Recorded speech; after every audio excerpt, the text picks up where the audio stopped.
In your own wonderful human imagination, all things exist. Everything that you can conceive of, it's all within your own wonderful human imagination. And all that you behold, though it appears without, it is within, in your own wonderful human imagination, of which this world of mortality is but a shadow. Your whole vast world, you are within me. I am within you.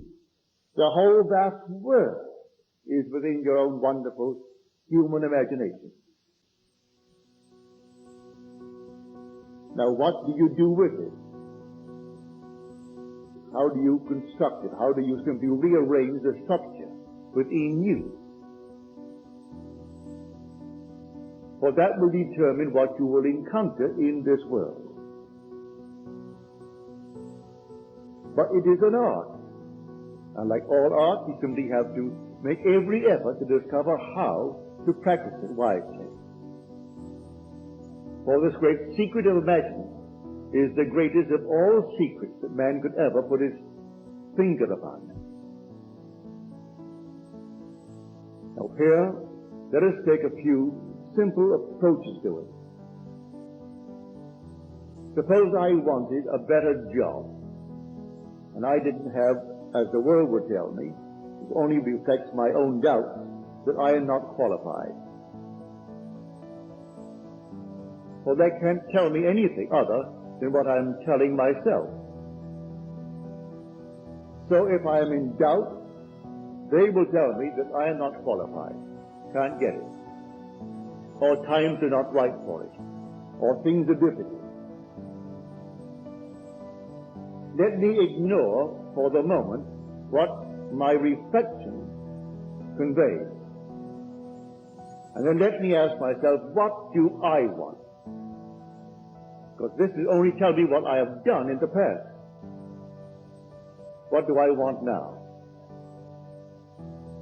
When I know exactly what I want, let me dare to assume that I am now the man that I want to be, and walk in the assumption that I am that man.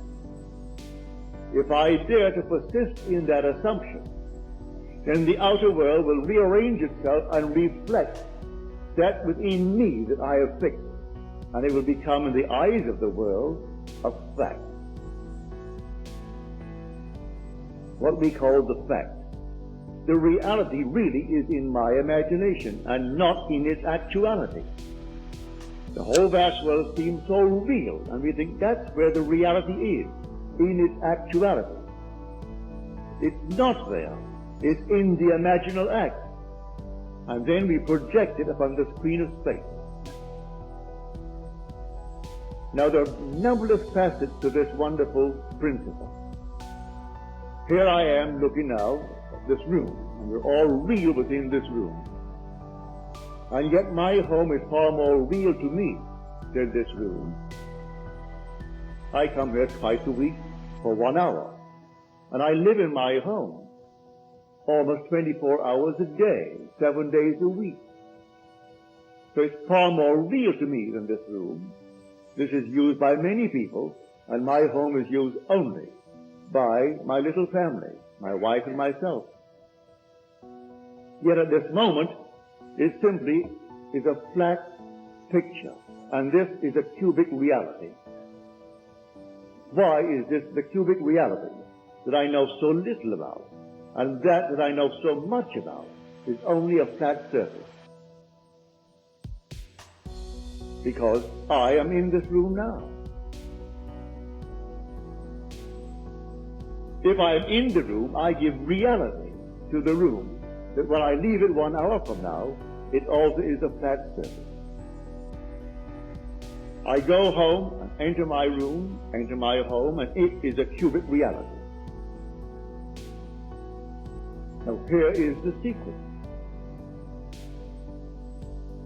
Man is all imagination, and God is man, and exists in us and we in him.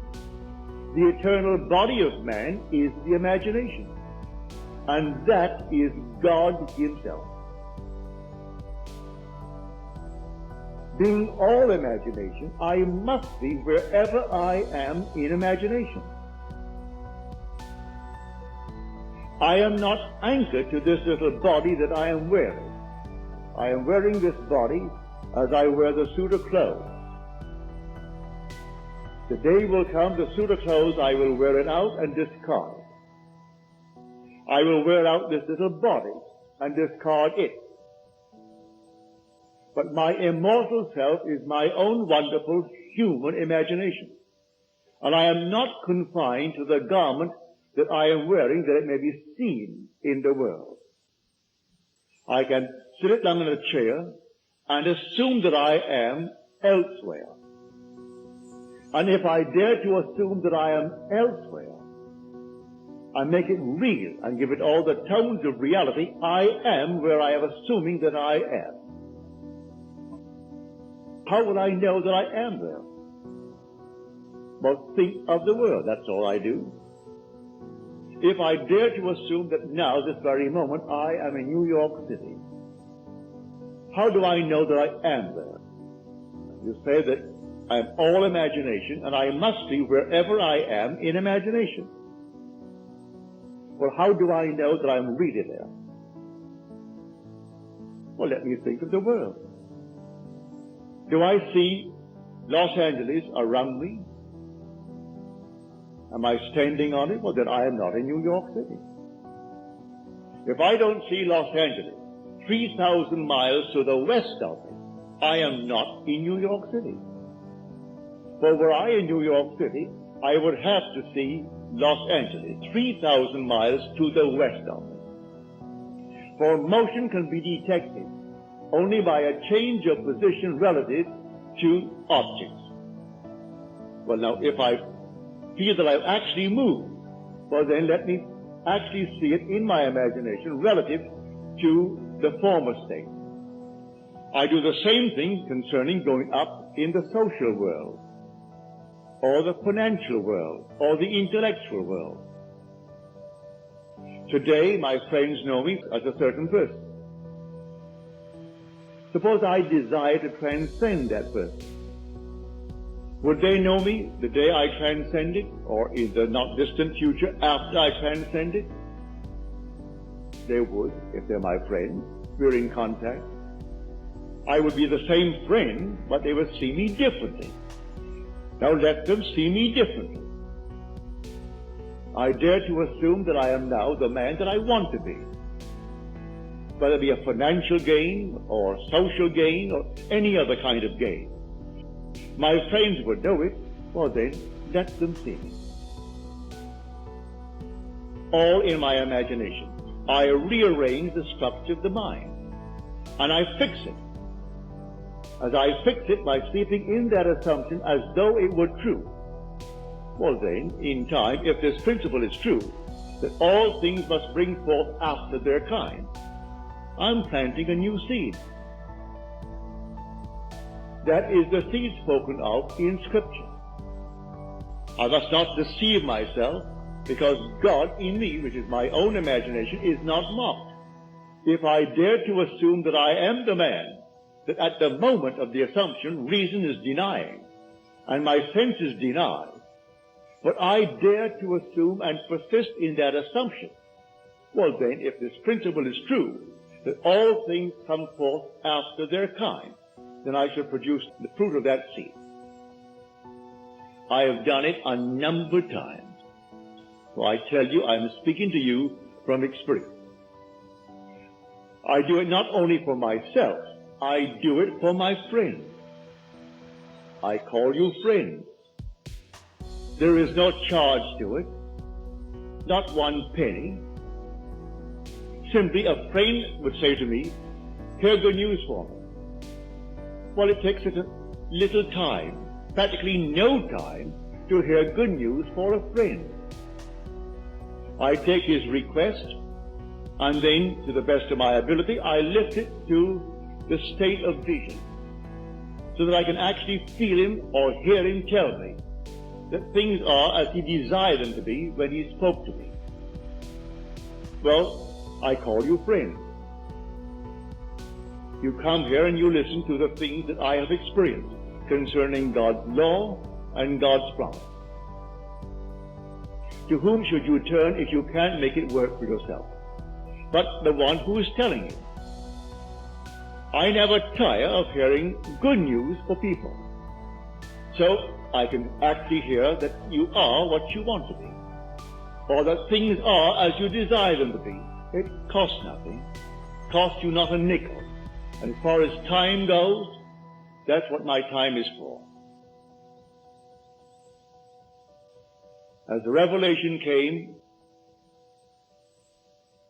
you must stop spending your thoughts, your time, and your money. Everything in life must be an investment. So I must invest my time. So sit down and hear that you're telling me good things about yourself. That is a wise investment of my time. Now, how am I doing it? I'm doing it with my thought. That's a wise investment of my thought. It is now symbolized in the earthly gain called money. There's no money transacted between us, interchange between us, but the money is the symbol of gain or security in this world. So I'll take the thought. You voiced it. You said, let me hear, or you hear for me that I am this, that, or the other. Then I simply sit quietly. It doesn't take me long. It shouldn't take anyone more than a matter of seconds to actually bring before your mind's eye the individual who has asked something of you.